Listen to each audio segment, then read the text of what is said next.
China ela passou a crescer e ficar rica quando ela se abriu e se transformou em uma economia de livre mercado. Pessoal, isso é uma mentira. Vamos pegar um caso dos Estados Unidos. Os Estados Unidos é uma economia em que não existe propriedade estatal dos meios de produção, totalmente. Existe, mas muito pouco. Mas o governo ele exerce um controle sobre a economia a partir das chamadas compras governamentais, ou seja, ele exerce poder de demandante ao setor privado, ou seja, o setor privado depende do Estado, também depende da moeda criada pelo Estado, né? A Alemanha é a mesma coisa, ou seja, a Alemanha é uma economia de mercado, vamos dizer assim, entre aspas, né?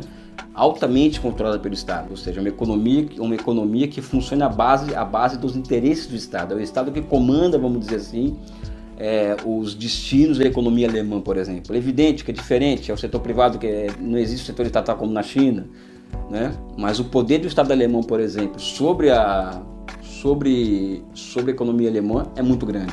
Coreia do Sul nem se fala, né? Coreia do Sul, inclusive, durante muito tempo, o setor privado era passivo de punição por parte do Estado. É um caso assim de que o Estado ele vai para cima mesmo com políticas industriais agressivas, até a Alemanha também, e Estados Unidos também, né? E o Japão é a mesma coisa, ou seja, então eu falo para os meus alunos sempre, né? Você chega na faculdade assim, não, que é o livre mercado, pessoal, vai na Alemanha, pergunta para o policy maker alemão, japonês, aquele cara que está lá montando uma estratégia de longo prazo para uma empresa de exportação daquele produto, se ele acredita em livre mercado. Aliás, a prova agora está aí de que a China os Estados Unidos estão tentando cancelar a China do mercado de insumo de semicondutores, ou seja, isso não tem nada de livre mercado. Livre mercado só existe em manuais de economia. Pronto, né? A economia chinesa ela funciona, ou seja, primeiro um partido político de novo tipo, representando os interesses gerais da sociedade, uma forma de poder muito diferente dos países capitalistas, né?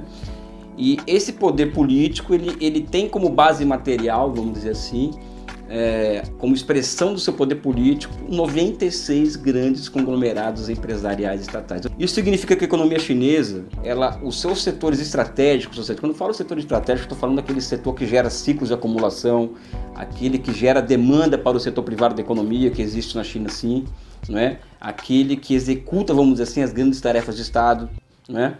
Na China são 96 grandes conglomerados empresariais do mesmo princípio ativo de uma empresa do porte da Petrobras. Então vocês imaginem, por exemplo, um país com 96 empresas como a Petrobras no controle do que é estratégico na economia. Não somente isso, a economia chinesa também, ao lado desse setor produtivo estatal poderosíssimo, que isso não existe na Coreia do Sul, não existe no Japão, não existe na Alemanha, não existe nos Estados Unidos, não existe em lugar nenhum uma economia com setor estatal tão pujante quanto a China. Por isso que a China não tem nada de capitalismo, muito menos capitalismo estatal, né? Existe na China um sistema financeiro que é público, ou seja, na China o sistema financeiro não é privado, ele é público, em sua imensa maioria, composto no básico por 30 bancos de desenvolvimento. É como se tivesse 30 bancos do princípio ativo do BNDES, né? Nos setores voltados para o financiamento de todos os setores que são estruturantes da economia chinesa, por exemplo, setor de comunicações, agricultura, além dos bancos municipais, ou seja,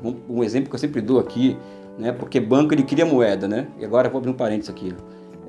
Esse negócio de que não pode gastar mais do que arrecada do Estado, isso é uma falácia, tá? Até porque para um Estado arrecadar, ele tem que gastar. Tá? E para ele gastar, ele tem que criar moeda, ou seja, a arrecadação não vem antes do gasto. Isso é uma outra história. O Banco de Xangai, por exemplo, o Municipal de Xangai, ele criou moeda que se transformou em crédito e acabou que sendo fundamental, financiando 56% da expansão do metrô de Xangai, que atualmente é o maior metrô do mundo. Existem os bancos provinciais de desenvolvimento, ou seja, banco de desenvolvimento, pessoal, aquele banco voltado para investimentos de longo prazo e não para curto prazo, para atividades especulativas puramente comerciais. Não.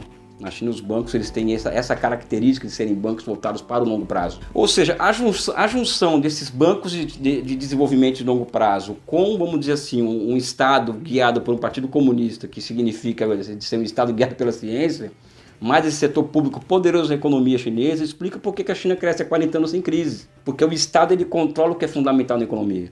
E não somente isso, ele controla o fluxo de capitais, ou seja, capital especulativo não entra na China.